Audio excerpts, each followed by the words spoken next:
Bonjour à tous, bienvenue à ce webinaire. Je suis Valérie Gigou de l'équipe marketing Systentia et je suis accompagnée ce matin de Bernard Debauche, qui est directeur produit et marketing chez Systentia, et de Lucas Meyer, qui est product owner sur nos solutions PAM et ZTNA. Et donc, dans la première partie de ce webinaire, Bernard et Lucas vont vous présenter pourquoi et comment déployer du PAM Zero Trust pour sécuriser vos accès à privilèges en fonction de vos différents cas d'usage. Et nous sommes accompagnés ce matin également de Monsieur Chamaillou, qui est RSSI du groupe Teriad, et que nous remercions infiniment pour sa présence ce matin.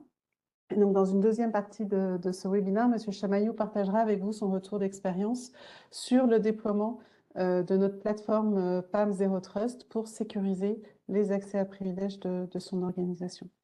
Donc pendant cette présentation, vos micros sont coupés pour éviter les interférences et donc nous vous invitons à utiliser le chat et l'outil de questions-réponses qui sont à votre disposition pour poser vos questions et comme ça nous pourrons y répondre à l'issue de la présentation. Voilà, donc Bernard, je te laisse la parole. Merci Valérie et bonjour à tous. J'espère que vous m'entendez bien. Valérie, oui? Oui, tout à fait. Très bien. Effectivement, je vais d'abord introduire le sujet de l'accès, des accès à privilèges dans une optique Zero Trust. Et après, Lucas fera une petite démonstration du produit avec certains cas d'usage. Donc déjà, ce qui est important là, c'est le mot Zero Trust par rapport au PAM. Le Zero Trust a été aussi est défini de différentes manières, mais l'ANSSI l'évoque notamment sur son site. On peut dire que le Zero Trust, c'est à la fois une politique d'accès, des accès de l'entreprise, et effectivement la mise en place d'une solution de gestion des identités des accès avec le provisioning, le déprovisioning de l'accès au bon moment à la bonne personne pour le bon droit est une manière d'implémenter du Zero Trust. Mais ce qu'on va voir aussi, c'est que le Zero Trust, c'est aussi des caractéristiques de l'infrastructure d'accès, des caractéristiques intrinsèques d'une infrastructure d'accès et qui s'appliquent aussi au PAM et surtout quand on est dans le cas de ce qu'on appelle le remote PAM et donc le PAM à distance. Ce que dit l'ANSSI, c'est assez simple, hein, c'est avec le déploiement du cloud, des solutions SaaS, avec le développement du télétravail, du nomadisme, avec l'utilisation d'ordinateurs personnels, d'équipements personnels, hein, ce qu'on appelle le Bring Your Own Device, avec la démultiplication des accès prestataires, que ce soit des accès informatiques ou industriels, eh bien, il y a une perte de contrôle des organisations sur ces services et ces équipements qui ne sont plus managés par l'organisation et qui sont managés par ailleurs. Et donc, il y a une limite des solutions traditionnelles qui se base sur une sécurité périmétrique. Et le périmètre de sécurité qui était la zone réseau change effectivement que devient le périmètre de sécurité quand le réseau étendu, on va dire le réseau de l'organisation étendu, devient Internet, avec en plus une transformation des réseaux de réseau MPLS vers du SD-WAN. Donc voilà, le Zero Trust, c'est vraiment une réponse à tous ces enjeux. Et récemment, le Gartner vient de sortir un nouveau document qui est assez approprié par rapport à notre webinaire, hein, qui s'appelle le Remote PAM, donc le PAM à distance, dans lequel, donc un document dans lequel Systentia est cité comme une des rares solutions de Zero Trust PAM, puisque peu de solutions PAM sont vraiment natives Zero Trust. Systentia est le seul acteur français et même européen qui est cité comme acteur Zero Trust natif dans les publications du Gartner et par exemple du KuppingerCole, hein, quand on regarde les analystes. Et le Gartner donc prédit donc que les organisations qui adoptent une politique Zero Trust pour le remote PAM réduiront leur exposition au risque cyber de 50%. Donc c'est une manière de se protéger significativement, de faire de la prévention de risques cyber pour tout ce qui est l'accès distant prestataire. Alors, quand on parle de sécurité périmétrique, ou la technologie de la sécurité périmétrique, c'est plutôt le VPN, et quand on parle de Zero Trust, rentrons un peu maintenant dans les différences de ces deux approches, parce que effectivement on entend des discours, mais maintenant rentrons dans la réalité un peu détaillée de ce que ça veut dire.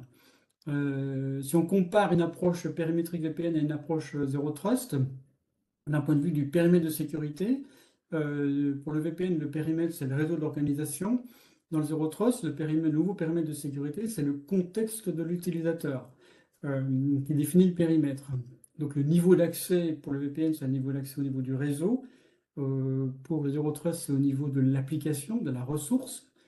Le VPN nécessite un agent, un client sur le poste de l'utilisateur, ce qui peut entraîner en fait aussi des attaques de type supply chain, où l'agent embarquerait une charge malveillante, alors que le Zero Trust permet un accès sans client sur le poste. Du point de vue de la granularité du contrôle d'accès, dans un VPN, on a une granularité entre des terminaux de l'utilisateur et les services réseau, là où dans le Zero Trust, on a une granularité d'accès entre une identité dans son contexte d'utilisation et l'application et la ressource qu'on veut utiliser. Et on peut les différencier, on le verra dans la démonstration. Pour tout ce qui concerne la mobilité, le cloud, avec le VPN, on a forcément une connexion réseau à réseau, donc une connexion un pour un. Là où, avec le Zero Trust, on peut avoir un accès unique à un ensemble de ressources, qu'elles soient dans vos data centers ou en SaaS. Et donc, c'est un accès depuis n'importe où à n'importe quoi, on va dire. Et donc, effectivement, les ressources pour le VPN, c'est un site par VPN, et le Zero Trust, c'est un accès à plusieurs sites, plusieurs VLAN, etc. Et donc, le VPN est visible depuis l'expérience utilisateur. C'est-à-dire la notion de réseau est visible, est rendue visible et n'est pas transparente. Là où pour le Zero Trust, l'expérience utilisateur est meilleure, c'est un accès unique, et on peut en plus, du fait qu'on accède au niveau applicatif, on peut en plus mettre en place une authentification secondaire, transparente, donc unique, SSO sur les ressources auxquelles on accède. Du point de vue de la consommation des ressources computing, le compute sur les serveurs, le VPN est plus consommateur de ressources que le Zero Trust. Donc le coût d'infrastructure est supérieur. Euh, Comme le VPN a un client, il y a une mise à jour de client qui est nécessaire pour le maintien en condition de sécurité. Euh, et la traçabilité des accès est limitée. C'est au niveau du réseau. Là où, quand on fait du Zero Trust, on peut avoir un accès sans client, donc pas de mise à jour nécessaire sur le poste, et on a une traçabilité très détaillée, c'est-à-dire qui a accès à quoi pour faire quoi. Voilà, et du point de vue architecture aussi, il y a des grosses différences. Une architecture VPN est à simple barrière, avec à ce moment-là une exposition des ressources sur le réseau Internet, par exemple, là où le Zero Trust est une architecture à double barrière, sans exposition des ressources sur le réseau. Donc voilà, de vraies différences entre les deux approches. Et comme je disais, ce n'est pas qu'une politique, qu'une politique d'accès. La politique d'accès qui se traduit dans le Zero Trust par les termes qu'on connaît bien, hein, least privilege, just-in-time privilege, zero standing privilege, c'est-à-dire on octroie les droits minimums juste pendant la durée nécessaire, et on veille à ce qu'il n'y ait pas de droits résiduels après l'utilisation. Eh bien, quand ça se traduit dans une infrastructure d'accès, il faut aller jusqu'à la connexion à la ressource elle-même, c'est-à-dire la moindre connexion à la ressource, ne se connecter à la ressource que lorsque je l'utilise, que la connexion à la ressource n'ait lieu que dans la durée d'utilisation de la ressource, et donc ça réduit beaucoup la surface d'attaque, et que la connexion ne soit pas résiduelle après l'utilisation de la ressource. Donc voilà, donc ça se traduit aussi par des caractéristiques de l'infrastructure. Et que l'on détaille un petit peu plus ici, pour décliner les principes du Zero Trust dans l'infrastructure. Donc c'est d'abord un contrôle dynamique et continu de l'utilisateur qui est basé sur son contexte d'utilisation. Il est où? Et il est depuis quel terminal, quel operating system, quel antivirus, quel terminal, est-ce que c'est un terminal connu ou pas, etc. Et aussi de son comportement. Est-ce que l'utilisateur qui est derrière le terminal est celui qui s'est authentifié?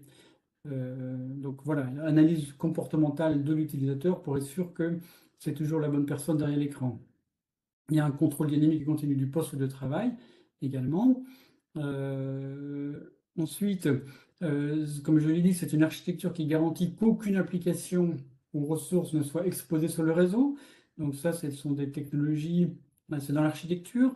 C'est par exemple garantir qu'il n'y ait que des flux sortants, pas de flux entrants, avec aucune ouverture de port.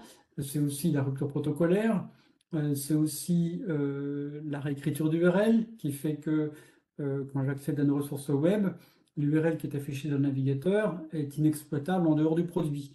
Et donc, on n'expose pas sur le réseau Internet les URL des applications de l'organisation. C'est aussi sur le poste d'accès, par exemple, la génération de ports dynamiques volatiles et aléatoires pour être insensible à tous les outils de scan réseau.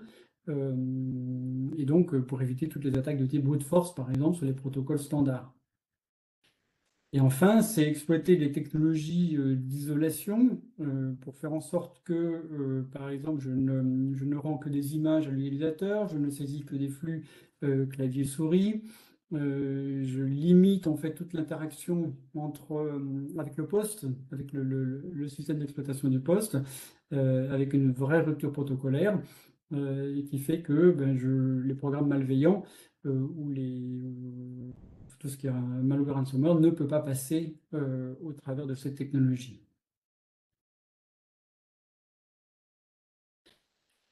Et donc, si on regarde l'apport des solutions de Zero Trust Network Access par rapport au VPN, et qui sont intégrées dans des solutions de Remote PAM Zero Trust, elles garantissent une meilleure évolutivité, un accès unique avec une expérience utilisateur unifiée aux applications et aux ressources, hein,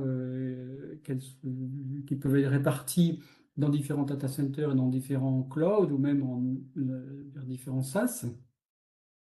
Ça permet vraiment une authentification unique avec la mise en œuvre du SSO et de ne pas divulguer des secrets d'authentification, par exemple, à des tiers. Les prestataires ne connaissent pas les mots de passe, les crédentials d'accès à vos ressources et ils n'accèdent qu'à la solution de Remote PAM. Et en plus, cette authentification peut être renforcée. Et elle peut être aussi continue, dynamique et continue. Et alors, c'est la vraie mise en œuvre d'un paradigme qu'on appelle Software Defined Perimeter, c'est-à-dire le périmètre de sécurité est vraiment défini par software, par la solution.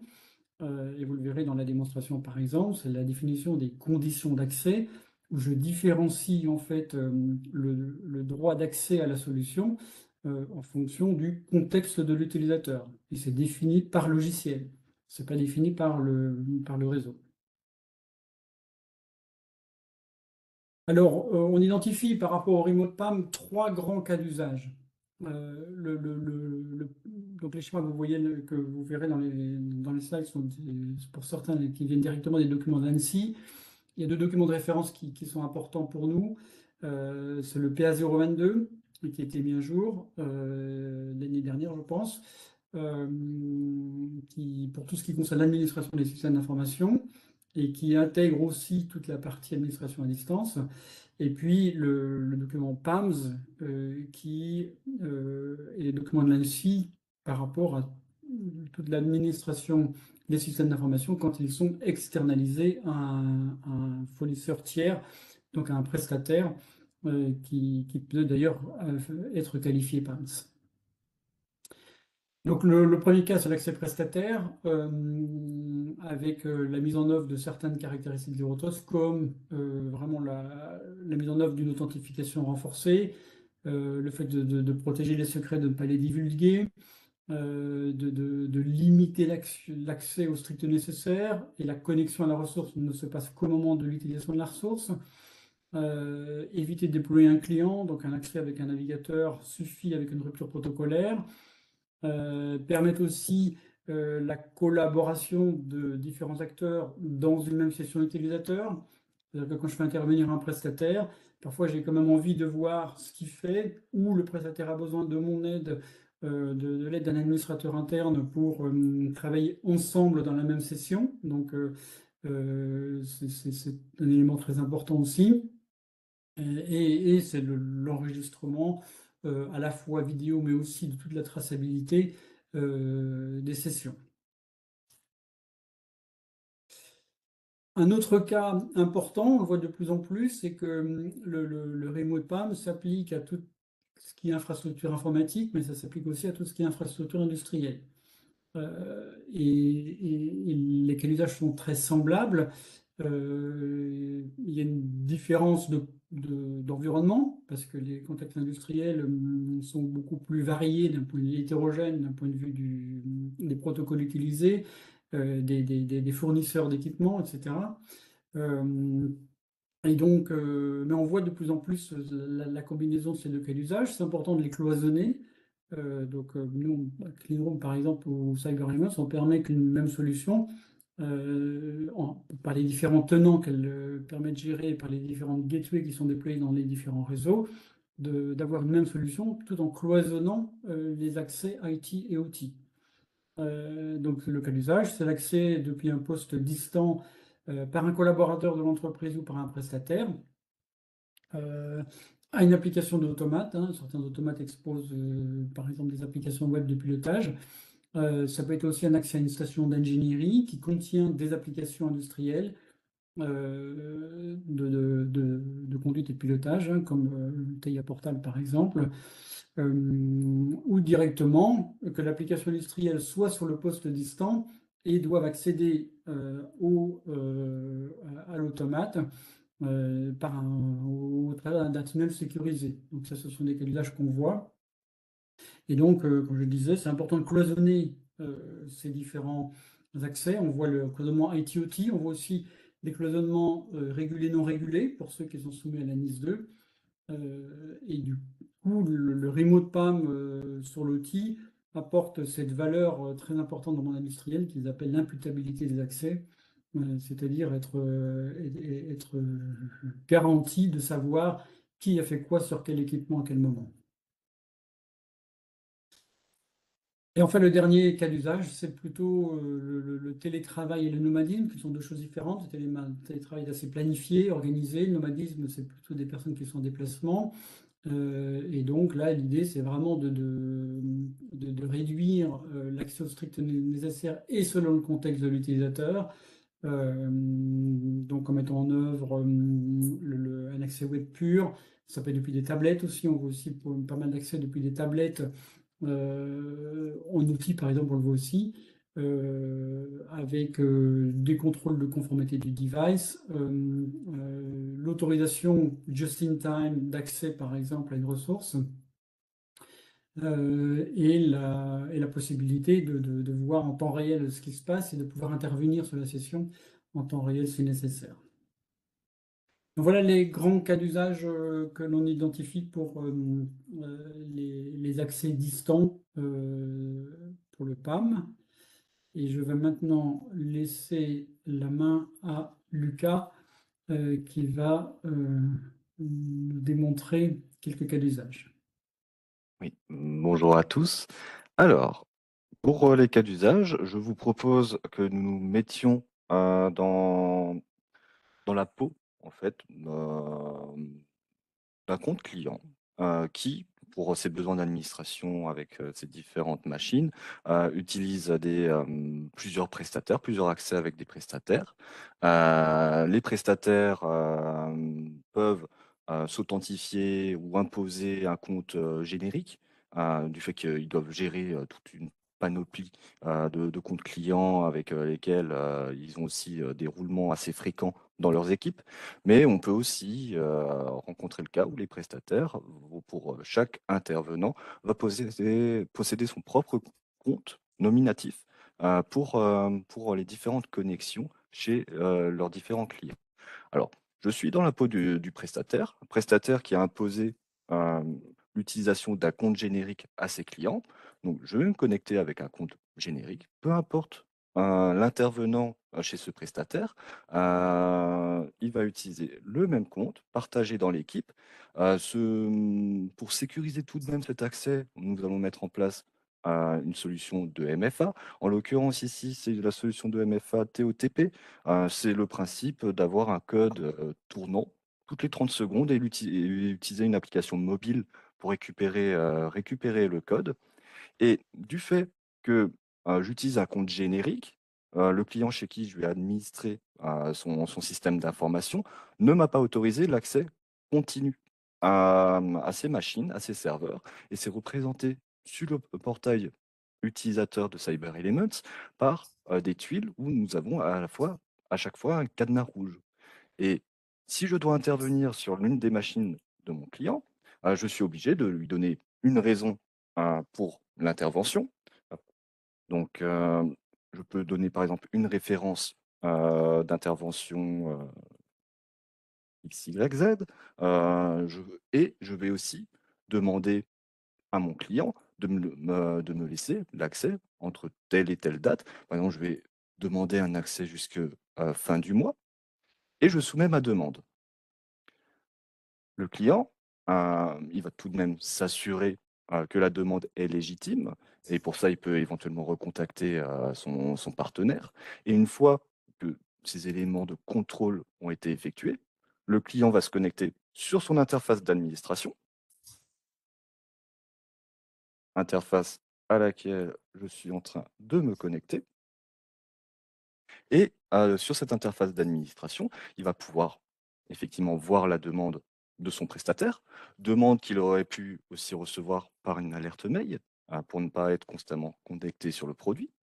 Et dans la partie workflow, euh, on voit apparaître la demande du prestataire qui demande un accès à telle application, donc tel serveur, et je peux lire la demande de ce prestataire. Donc, ce prestataire, il me demande l'accès à telle application pour l'intervention XYZ, en l'occurrence, et jusqu'à la fin du mois.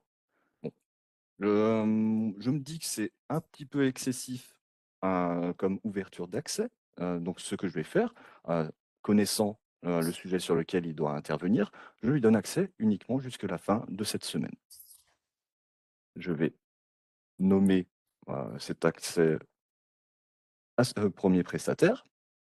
Et maintenant, j'ai bien mon workflow qui me permet d'autoriser mon prestataire d'intervenir sur mon SI. Le prestataire, lui, de son côté, si nous repassons sur la vue du portail utilisateur de son côté, a maintenant la tuile qui est passée avec le cadenas vert qui autorise bien l'accès effectif au SI du client. Et là, il peut lancer l'application et réaliser ses tâches d'administration de manière sécurisée et tracée par le produit. Donc, le client, de son côté, il peut très bien, en parallèle, observer l'intervention de son prestataire du fait que le produit log tout et a une traçabilité très très fine sur les actions des prestataires. Mais on peut avoir le second cas d'usage où le prestataire est un prestataire qui utilise des comptes nominatifs.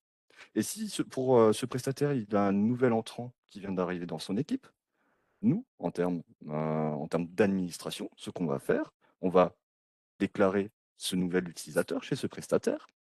Je me mets au niveau d'un domaine dit local. Les domaines locaux, c'est en fait un ensemble d'utilisateurs et de groupes utilisateurs directement gérés par CyberElements. Et comme ça, votre prestataire n'a pas de compte qui est public, ni de compte AD sensible qui pourrait éventuellement fuiter. Donc, ce qu'on va faire, on va déclarer ce nouvel utilisateur. Je vais par exemple créer un utilisateur pour le prestataire B et un nom d'utilisateur, user5 arbitrairement. Je définis un premier mot de passe que je transmettrai à ce contact chez le prestataire.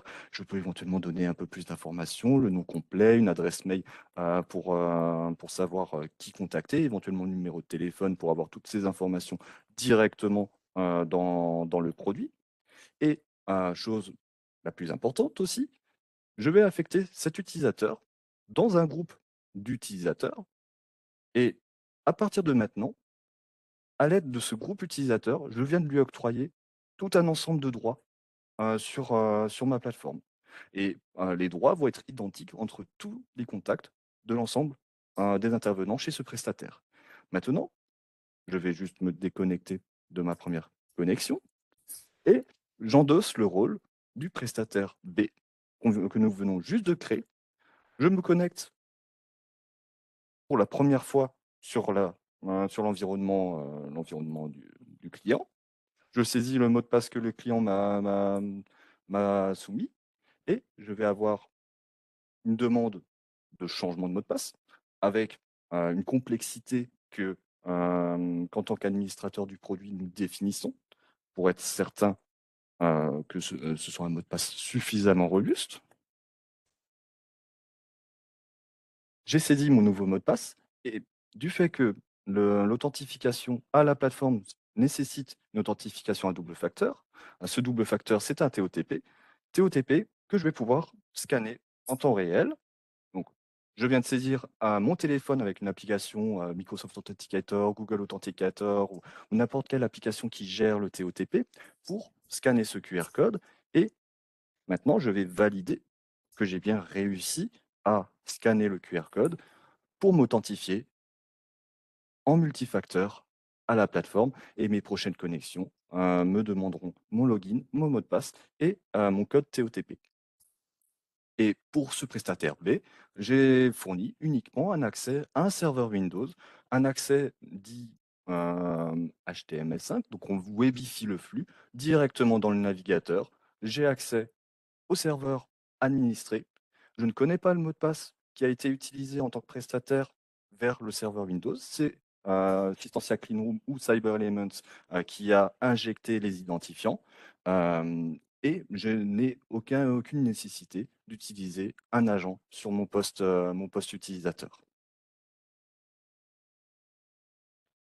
Donc pour résumer, les accès prestataires, nous pouvons gérer à la fois les cas où les prestataires nous imposent l'utilisation de comptes génériques ou les cas où on utilise des comptes nominatifs. On détache ces identifiants de nos annuaires LDAP ou AD pour que, en cas de fuite des identifiants, ces informations ne puissent pas être utilisées de manière malveillante. Et on pousse les identifiants à la place de l'utilisateur, du prestataire, pour se connecter au serveur.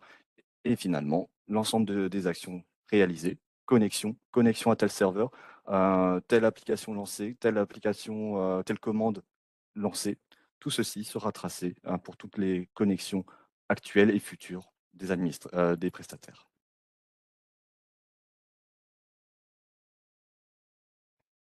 C'était la petite présentation de cas d'usage que je voulais vous présenter pour ces différents accès des prestataires.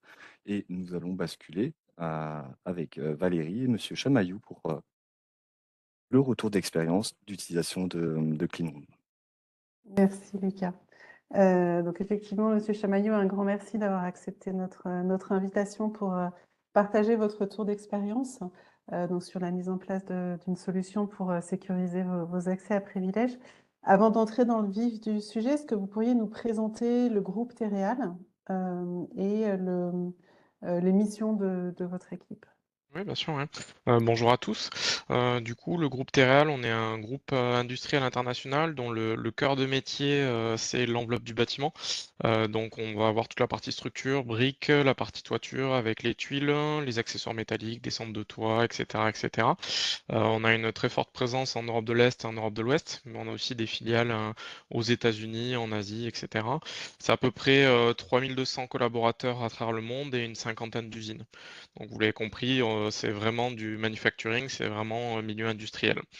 Et donc moi, je suis RSSI du groupe et mon service et moi-même, donc on a plusieurs tâches au sein du groupe. La première, c'est évidemment établir la politique de sécurité du groupe, s'assurer qu'elle soit bien appliquée, pousser les bonnes pratiques, la gouvernance et les politiques au niveau du groupe. On s'occupe aussi de certains organes de sécurité, mais évidemment tout ce qui va être antivirus, firewall, Bastion en l'occurrence. Et on a aussi une casquette d'experts technologiques, donc c'est nous qui testons toutes les nouvelles fonctions, innovations informatiques. Et on s'assure enfin, la dernière mission, c'est qu'on s'assure la bonne cohérence des infrastructures de l'ensemble de nos pays. Très bien, merci. Et donc sur le sujet du webinaire d'aujourd'hui, donc pour sécuriser les accès de vos prestataires, vous utilisez une solution de VPN. Et qu'est-ce qui vous a amené en fait à rechercher une solution de gestion des accès à privilèges pour remplacer cette solution? Ouais, effectivement, vous l'avez mentionné dans la présentation, on était dans la situation d'utilisation d'un VPN. Du coup, nous, la plus grosse problématique, c'est que c'était déjà fastidieux à gérer. C'était une connexion à un environnement industriel, donc un environnement pas forcément à jour en termes de patch et d'environnement de sécurité. La gestion était assez complexe. On n'avait pas de MFA, on n'avait pas forcément de traçabilité de qu'est-ce qui avait été fait sur nos équipements. Voilà, donc on a décidé de remettre un petit peu à plat ces accès distants pour nos prestataires. Et donc on a commencé à chercher des solutions pour pouvoir sécuriser au mieux ces accès, diminuer la charge de travail pour les équipes et faire en sorte que on diminue le risque global sur notre infrastructure et en particulier sur notre environnement informatique industriel. En bonus, on va dire, de ce premier objectif, on avait en tête de pouvoir trouver une solution qui éventuellement nous permettrait aussi en interne de publier des applications industrielles pour nos utilisateurs sur Internet. La règle d'or en termes d'industrie, c'est en général de ne pas connecter son environnement industriel sur Internet. Donc, on cherchait un moyen de faciliter l'accès à certains dashboards de pilotage ou de visibilité sur la partie industrielle sur Internet sans exposer tout notre réseau industriel sur Internet. Voilà. Et quelle a été votre démarche en fait pour rechercher et choisir cette solution? Est-ce que vous avez lancé un appel d'offres, étudié plusieurs solutions? C'est ça. En fait, on a commencé par faire une veille technologique pour voir quelles étaient les solutions qui proposaient, enfin quelles étaient les solutions proposées sur le marché. Et ensuite, on a fait un croisement entre ce que nos prestataires habituels pouvaient nous proposer, les solutions qui nous intéressaient. Et une fois qu'on a eu une bonne idée des fonctions qu'on pouvait attendre et qu'est-ce qui était faisable sur le marché à l'heure actuelle, on a défini un cahier des charges. Et ce cahier des charges, donc, on l'a envoyé à nos prestataires, aux éditeurs de solutions en particulier qui n'étaient pas identifiés par nos prestataires habituels. Et on a fait donc un appel d'offres croisé. Une fois qu'on a fait cet appel d'offres croisé, on a récolté les réponses, hein, assez classiques. On avait une dizaine de solutions à peu près qu'on avait identifiées. Au final, on a choisi 5 solutions qui pouvaient répondre à notre cahier des charges. Et ensuite, on a fait sur ces 5 solutions-là, on a fait un POC sur 3 en particulier pour pouvoir tester en conditions opérationnelles la solution et pouvoir mettre les mains dans le cambouis, voir comment ça pouvait fonctionner dans notre environnement. Et donc, qu'est-ce qui vous a convaincu dans la solution Cyber Elements et vous a amené à déployer cette solution? Le premier élément pour nous, clairement, ça a été la rupture protocolaire. C'est clair que sur un environnement industriel, hein, sur un environnement obsolète, on a absolument besoin, et c'est primordial, de maîtriser qu'est-ce qui s'y connecte et comment. Et la rupture protocolaire nous permet de nous assurer que des équipements non maîtrisés, donc les équipements de prestataires, n'aient pas une connexion réseau directement sur l'environnement. Donc du coup, l'approche par une rupture protocolaire et l'encapsulation HTTPS nous permet ce niveau de sécurité-là. Ensuite, évidemment, la solution répondait à l'ensemble de notre cahier des charges, et il y avait des petites fonctionnalités supplémentaires qui étaient intéressantes dans notre cas, notamment l'agent anti-rebond, le coffre-fort avec l'injection de mots de passe qui était très important. Le MFA, pour nous, donc évidemment, ça a été mentionné pendant la présentation, mais le MFA chez un prestataire qui utilise des adresses génériques et qui a un support de 20-25 personnes, c'est assez difficile de mettre en place du TOTP parce que bah, un équipement mobile, en général, bah, il y en a 25, un par personne qui fait du support, ou il y en a 0, ça peut arriver aussi. Nous, ce qui nous intéressait, c'était avoir du MFA par mail, parce que souvent les éditeurs ont une adresse générique, support, etc. Donc ça nous permet d'avoir du MFA, mais sans faire de compromis sur la sécurité, malgré le fait que ça soit des comptes génériques. Et du coup, ces fonctionnalités-là, elles ont vraiment apporté un bénéfice pour nous, une augmentation de sécurité.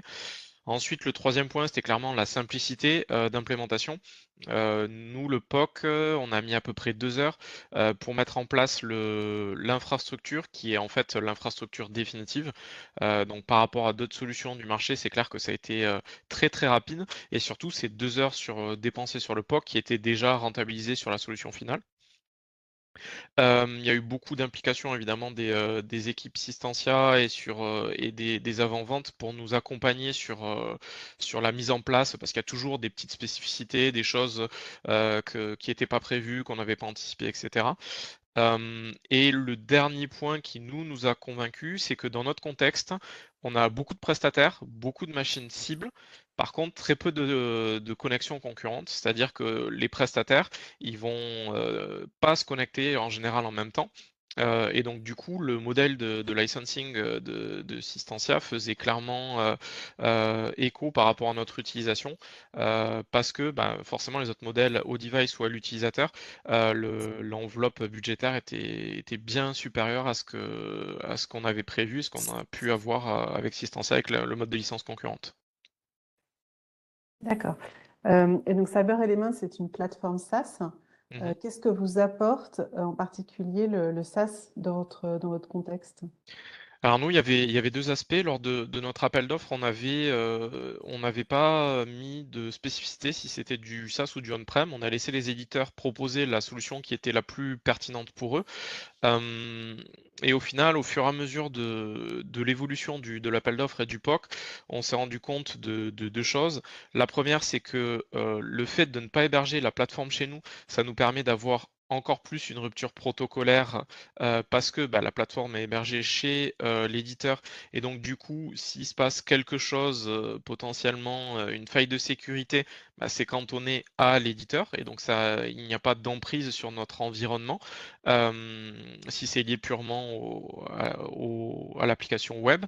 Et la deuxième partie, c'est que bah, nous, notre cœur de métier, c'est pas d'héberger des solutions et encore moins de les héberger connectés à Internet.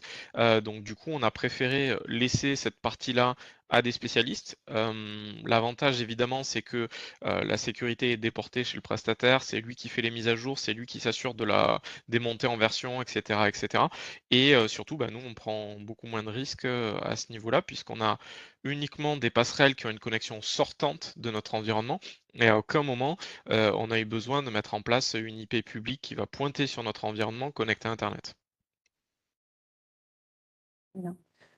Et donc, ça fait maintenant plusieurs mois, je crois, que la solution est déployée chez vous. Et donc, quels sont vos usages aujourd'hui de Cyber Elements? Est-ce qu'ils ont évolué par rapport à ce que vous aviez pu mettre dans votre cahier des charges, par exemple? Mhm. Alors effectivement, nous, le projet initial concernait notre filiale française et le but, c'était de sécuriser les accès distants prestataires. Donc du coup, la première mise en production, ça a été de convertir tous les accès VPN de tout ce qui pouvait l'être, donc RDP, HTTPS, VNC, SSH, sur la plateforme Systentia. Donc ça a été la première étape qui a été réalisée avec succès. Et petit à petit, en fait, on s'est rendu compte que ça a créé un petit peu un appel d'air sur d'autres besoins. Et c'est le deuxième besoin que j'évoquais, c'était le fait de publier des applications internes à destination de nos collaborateurs pour donner de la visibilité sur notre environnement industriel. Donc nous, de notre côté, évidemment, le bénéfice, c'est qu'on a réduit drastiquement le nombre de VPN, on a augmenté le niveau de sécurité. Ça nous a permis aussi de mettre à plat les accès historiques et de ne pas conserver des accès historiques qui étaient là, et dont personne ne savait ou personne ne pouvait dire pourquoi ils étaient là. Et surtout, ça nous a permis aussi de mettre en place des expirations claires sur les créations des accès. Donc on l'a vu tout à l'heure, mais nous, la politique qu'on a pris dès le début, c'était de mettre en place une expiration systématiquement sur les comptes qu'on crée dans la plateforme, ce qui nous permet de ne pas avoir d'oubli, parce que tout simplement, le compte va expirer à un moment donné. Ça, plus évidemment le MFA, qui était une augmentation de sécurité à ce niveau-là. J'ai oublié un petit détail aussi, c'est que ça nous a permis de gagner en visibilité en termes de traçabilité sur les actions qui sont réalisées sur notre environnement, parce qu'on garde systématiquement les logs des sessions. Donc en fait, on a des vidéos de ce qui a été réalisé exactement par les prestataires sur notre environnement. Et on a aussi une transcription textuelle des lignes de commande qui ont pu être lancées. Donc ça, c'est assez important pour nous parce que ça nous permet d'éviter que un prestataire ait lancé des lignes de commande qu'on aurait pu louper dans la vidéo de replay, ou que on a vraiment, si on voit un diskpart par exemple, bon en l'occurrence c'est un mauvais exemple parce qu'on l'a bloqué dans Systentia, mais si on voit des lignes de commande qui sont un petit peu exotiques sur un prestataire qui est juste censé piloter une application, ça nous permet de réagir de suite et d'avoir un replay de ce qui a exactement été réalisé. D'accord. Et en Euh, termes d'évolution, par rapport à la deuxième partie de la question, nous, en fait, on a implémenté ça en France, ça a créé un appel d'air sur d'autres filiales, et donc là, on a étendu la solution sur d'autres filiales en Europe de l'Est, donc notamment en Allemagne, en Pologne et en Hongrie, qui ont le même besoin, la sécurisation des accès distants des prestataires. Et nous, à titre personnel dans l'informatique, on s'en sert pour se connecter à nos propres filiales à l'étranger, pour sécuriser les accès et ne pas avoir un VPN permanent. Euh, et concernant les prestataires, le retour que vous pouvez avoir justement des prestataires qui utilisent la solution, est-ce qu'elle a été facile à adopter pour eux? Est-ce que aussi ils y trouvent en fait un bénéfice? De manière générale, la solution a été plutôt bien accueillie bon, déjà, les prestataires n'aiment pas le changement. Bon, ça, c'est comme tous les utilisateurs, on va dire. Par contre, elle a bien été accueillie parce que les prestataires industriels avaient l'habitude d'avoir des dizaines de clients VPN sur leur poste, avec tout ce que ça implique, c'est-à-dire des cartes réseau virtuelles, des clients VPN qui se font concurrence, qui ne permettent pas d'être installés. Certains clients VPN ne peuvent pas être installés avec d'autres, etc. Donc ça a été un gros aspect pour eux, ne plus avoir de clients VPN. Ensuite, la facilité d'utilisation. Ils n'ont plus besoin d'ouvrir des flux potentiellement sur leur firewall. C'est une plateforme en HTTPS, donc ils y accèdent, login, mot de passe et MFA. Donc c'est beaucoup plus simple pour eux. Il n'y a pas de notion de prérequis non plus en termes d'installation. L'installation d'un client VPN, dans le milieu industriel, certains éditeurs ont encore des PC qui sont assez vieux. Donc les clients VPN évoluent et ne peuvent plus être installés sur des PC un peu anciens. Et de leur côté, pour les prestataires, c'est beaucoup plus simple parce qu'ils ont tout dans dans un seul écran. Ils ont les accès à toutes nos usines qui sont centralisées, là où précédemment il peut y avoir différents VPN, même pour nos usines à nous. Là, ils ont tout centralisé, ils ont juste à cliquer sur les ressources dont ils ont besoin pour y accéder. Très bien. Merci beaucoup, Monsieur Chamaillot, pour cet échange.